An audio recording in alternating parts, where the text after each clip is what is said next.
बिस्मिल्लाहिर्रहमानिर्रहीम। अहकाम नमाज कोर्स में खुश आमदीद।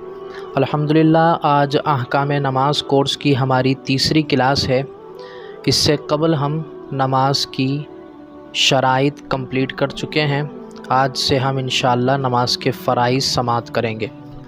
नमाज के 6 फ़राइज़ हैं।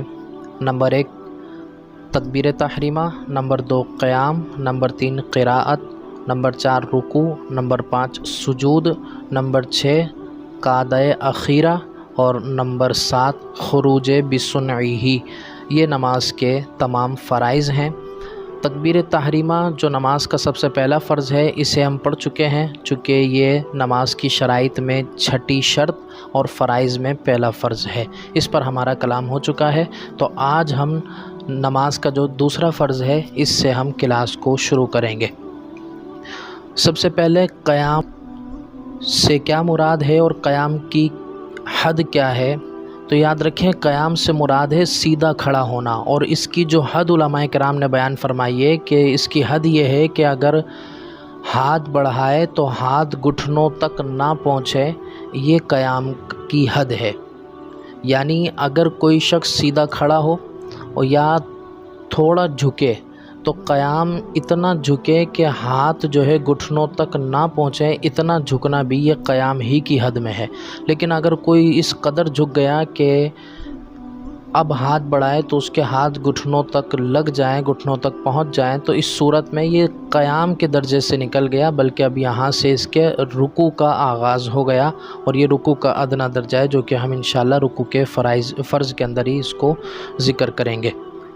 तो क़याम की ये उलमाए किराम ने हद बयान फरमाई है। इसी तरह क़याम जो है कितनी देर करना है, तो याद रखें, इसका आसान कायदा जो उलमाए किराम ने बयान फरमाया वो ये है कि जिस कदर क़िराअत फ़र्ज़ है उतना क़याम फ़र्ज़ है, और जितनी क़िराअत नमाज में वाजिब है उतना क़याम भी वाजिब है, और जितनी क़िराअत नमाज में सुन्नत है उतना क़याम भी सुन्नत है। लेकिन ये बात याद रखें, ये पहली रकत के अलावा है। पहली रकत में चूँकि तकबीर तहरीमा भी फ़र्ज़ है, तो तकबीर तहरीमा का क़याम भी फ़र्ज़ है।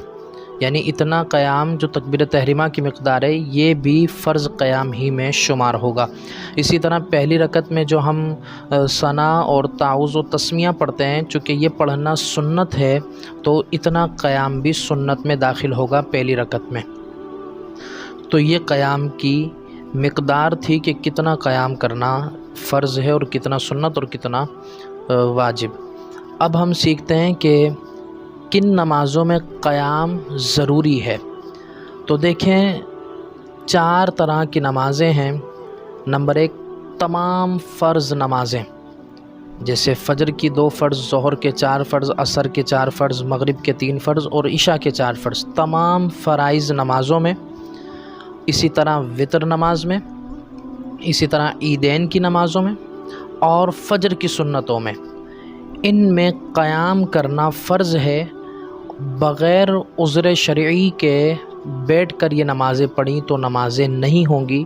इनके अलावा जो नमाज़ें हैं उसमें क़याम फ़र्ज़ नहीं है। अगर उसमें बग़ैर उज़्र शरई के उनको बैठ के अदा किया तो वो नमाज़ें अदा हो जाएंगी। लेकिन इन नमाज़ों में क़याम करना ये फ़र्ज़ है। बग़ैर उज़्र के बैठ के नमाज ये अदा की तो बिल्कुल अदा ही नहीं होंगी। ये दोबारा समाअत कर लें, कौन सी नमाज़ें? तमाम फ़राइज़ नमाज़ें, इसी तरह वितर, सुन्नत फ़जर और ईदैन की नमाज़ें, इनमें क़याम जो है फ़र्ज़ है। हाँ, फ़र्ज़ नमाज़ों से मुराद याद रखिएगा कि जो सिर्फ़ फ़जर में जैसे 2 फ़र्ज़ हैं तो इसमें 2 फ़र्ज़ों में क़याम, इसी तरह ज़ोहर में पूरी नमाज़ों में क़याम नहीं, बल्कि सिर्फ़ जो 4 फ़र्ज़ हैं ज़ोहर में, उनमें क़याम की बात हो रही है यहाँ पर। अच्छा, बाज़ अहबाब को देखा गया कि वो क़याम में एक पाँव को ज़मीन से उठा लेते हैं। तो देखें, याद रखें कि हालत क़याम में एक पाँव को ज़मीन से मुकम्मल तौर पे उठा लेना, इसको उलमा ने मकरूह तहरीमी लिखा है। इससे बचना चाहिए। हाँ, अगर कोई उज़्र है, पाँव में ज़ख़म वग़ैरह है, तो अब ये उठाना मकरूह तहरीमी नहीं होगा। इसी तरह ये मसला भी याद रखें कि कब हमारे ज़िम्मे से क़याम का फ़र्ज़ साक़ित होगा और कब नहीं। तो इसमें ایک قاعدہ اور اصول یاد رکھیں کہ اگر کوئی ایسا عذر آپ کے ساتھ لاحق ہے جس کی وجہ سے آپ سجدہ نہیں کر سکتے، سجدے کرنے پر آپ کی قدرت نہیں ہے، یا بہت زیادہ شدید تکلیف ہوتی ہے سجدہ کرنے کی صورت میں، تو اس صورت میں اب آپ اگرچہ قیام پر آپ کو قدرت ہے، قیام پھر بھی آپ سے ساقط ہو جائے گا، اب آپ بیٹھ کر نماز پڑھ سکتے ہیں۔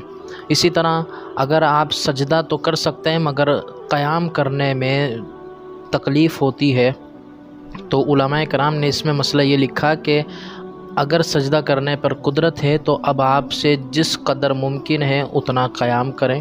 اگر آپ دیوار کے سہارے کھڑے ہو کر قیام کر سکتے ہیں جتنا ممکن ہے تو دیوار کے سہارے کھڑے ہو جائیں ٹیک لگا کر، یا کسی شخص کے سہارے کھڑے ہو کر آپ قیام کر سکتے ہیں تو اتنا ہو جائیں، یا آپ خود سے صرف تکبیر تحریمہ ہی قیام کی حالت میں کہہ سکتے ہیں جبکہ آپ کی سجدے پر قدرت ہے، تو اس صورت میں آپ پر لازم ہوگا کہ جتنا آپ سے ممکن ہے قیام اتنا قیام کریں۔ اس کے بعد جب دیکھیں کہ بہت زیادہ شدید تکلیف شروع ہو جائے گی تو اس سے پہلے آپ بیٹھ جائیں، لیکن آپ پر اس صورت میں قیام ساقط نہیں ہوگا جب آپ پر سجدے پر آپ کی قدرت ہے۔ ہاں اگر سجدے پر ہی قدرت نہیں ہے تو اب اگرچہ قیام پر قدرت بھی ہو تو قیام آپ کے ذمے سے ساقط ہو جائے گا۔ اس قاعدے کے پیش نظر ان لوگوں کو درس حاصل کرنا چاہیے جو بغیر عذر شرعی کے بیٹھ کر کرسیوں پر نمازیں ادا کرتے ہیں، تو یاد رکھیں اگر کوئی ایسا عذر نہیں ہے کہ جس سے آپ سجدے پر قدرت ہی نہ پائیں، تو اس صورت میں اگر آپ نے بیٹھ کر کرسیوں پر نماز پڑھی تو آپ کی نماز نہیں ہوگی، نمازیں ضائع ہو جائیں گی۔ اس لیے اس مسئلے میں اگر کوئی عذر آپ کے ساتھ لاحق ہو تو علماء اہل سنت سے فی الفور آپ رابطہ کیا کریں۔ اگر وہ آپ کے عذر کو سماعت کرنے کے بعد یہ حکم ارشاد فرمائیں کہ آپ کے لیے قیام جو ہے اب آپ کے ذمے سے ساقط ہو گیا، بیٹھ کر آپ نماز پڑھ سکتے ہیں، تو اسی صورت میں آپ بیٹھ کے نماز پڑھیں۔ یا اگر آپ کو صحیح معنوں میں یہ اصول یاد ہے تو اب اس کے مطابق آپ دیکھ لیں کہ آپ میں سجدہ کرنے کی قوت ہے، اگر سجدہ کرنے پر آپ قادر ہیں تو اس صورت میں جتنا آپ سے قیام ممکن ہے، جس قدر آپ میں طاقت ہے قیام کی تو اتنا قیام آپ کریں، اور اگر سجدے پر ہی قدرت نہیں تو اس صورت میں اگرچہ تھوڑی مقدار میں آپ قیام کر بھی سکتے ہیں تو بھی آپ سے قیام ساقط ہو جائے گا۔ اب اگر آپ مکمل نماز بھی بیٹھ کے پڑھیں تو آپ پڑھ سکتے ہیں۔ امید ہے آپ کو یہ اصول سمجھ آ گیا ہوگا۔ یہ نماز کے ہمارے فرائض میں سے دوسرا فرض قیام مکمل ہوا۔ اللہ تعالیٰ سے دعا ہے کہ اللہ تعالیٰ ہمیں صحیح مسائل سمجھ کر اچھے انداز سے نماز پڑھنے کی توفیق عطا فرمائے اور ہماری نمازوں کو ضائع ہونے سے محفوظ فرمائے۔